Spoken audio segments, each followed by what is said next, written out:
ಡಿಕೆಶಿ ಬೆಂಗಳೂರು ನಡಿಗೆ ಮೂರನೇ ವಾರಕ್ಕೆ ಡಿಸಿಎಂ ಡಿಕೆ ಶಿವಕುಮಾರ್ ಅವರ ಬೆಂಗಳೂರು ನಡಿಗೆ ಕಾರ್ಯಕ್ರಮಕ್ಕೆ ಕಾಲಿಟ್ಟಿದ್ದಾರೆ.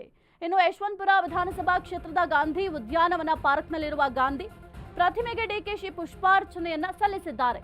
ಮೂರನೇ ವಾರಕ್ಕೆ ಕಾಲಿಟ್ಟ ಡಿಸಿಎಂ ಡಿಕೆ ಶಿವಕುಮಾರ್ ಅವರ ಬೆಂಗಳೂರು ನಡಿಗೆ ಯಶವಂತಪುರ ವಿಧಾನಸಭಾ ಕ್ಷೇತ್ರದ ಗಾಂಧಿ ಉದ್ಯಾನವನ ಪಾರ್ಕ್ನಲ್ಲಿರುವ ಗಾಂಧಿ ಪ್ರತಿಮೆಗೆ ಡಿಕೆಶಿ ಅವರು ಪುಷ್ಪಾರ್ಚನೆಯನ್ನ ಮಾಡಿದ್ದಾರೆ. ಉದ್ಯಾನವನದಲ್ಲಿ ಸಾರ್ವಜನಿಕರ ಜೊತೆ ಡಿಕೆಶಿ ಅವರು ಸಂವಾದ ಮಾಡಿದ್ದಾರೆ. ಹೇರೋಹಳ್ಳಿಯ ರಸ್ತೆ ಅಭಿವೃದ್ಧಿಗೆ ಸಾರ್ವಜನಿಕರು ಮನವಿಯನ್ನ ಮಾಡಿದ್ದಾರೆ. ಇನ್ನು ಬೆಂಗಳೂರು ನಡಿಗೆ ಕಾರ್ಯಕ್ರಮವನ್ನ ಡಿಸಿಎಂ ಡಿಕೆ ಶಿವಕುಮಾರ್ ಅವರು ಮಾಡ್ತಾ ಇದ್ದಾರೆ. ಕೆಂಪೇಗೌಡ ನಗರದಲ್ಲಿ ಒಂದು ಲೈಬ್ರರಿ ಬೇಕು ಅಂತ ಮನವಿ ಮಾಡಿಕೊಂಡಿದ್ದಾರೆ ಡಿಸಿಎಂ ಡಿಕೆಶಿಗೆ. ಶಾಸಕ ಎಸ್.ಟಿ. ಸೋಮಶೇಖರ್ ಅವರು ಕೂಡ ಸಾಥ್ ಕೊಟ್ಟಿದ್ದಾರೆ.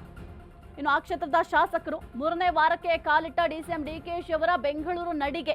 ಈ ಒಂದು ಬೆಂಗಳೂರು ನಡಿಗೆ ಕಾರ್ಯಕ್ರಮದ ಉದ್ದೇಶ ಏನು ಅಂತಂದ್ರೆ ಆ ಭಾಗದಲ್ಲಿ ಜನರಿಗೆ ಏನೆಲ್ಲ ಸಮಸ್ಯೆಗಳಾಗ್ತಾ ಇದೆ, ಇನ್ನು ಜನಸಾಮಾನ್ಯರ ಕುಂದು ಕೊರತೆಯನ್ನು ಆಲಿಸುವ ಕಾರ್ಯಕ್ರಮ ಇದು. ಹಾಗಾಗಿ ಈಗ ಸದ್ಯಕ್ಕೆ ಯಶವಂತಪುರ ವಿಧಾನಸಭಾ ಕ್ಷೇತ್ರದ ಗಾಂಧಿ ಉದ್ಯಾನವನಕ್ಕೆ ಭೇಟಿಯನ್ನು ಕೊಟ್ಟಿದ್ದಾರೆ. ಅಲ್ಲಿರುವಂತಹ ಗಾಂಧಿ ಪ್ರತಿಮೆಗೆ ಡಿಕೆಶಿ ಅವರು ಪುಷ್ಪಾರ್ಚನೆಯನ್ನು ಕೂಡ ಮಾಡಿದ್ದಾರೆ.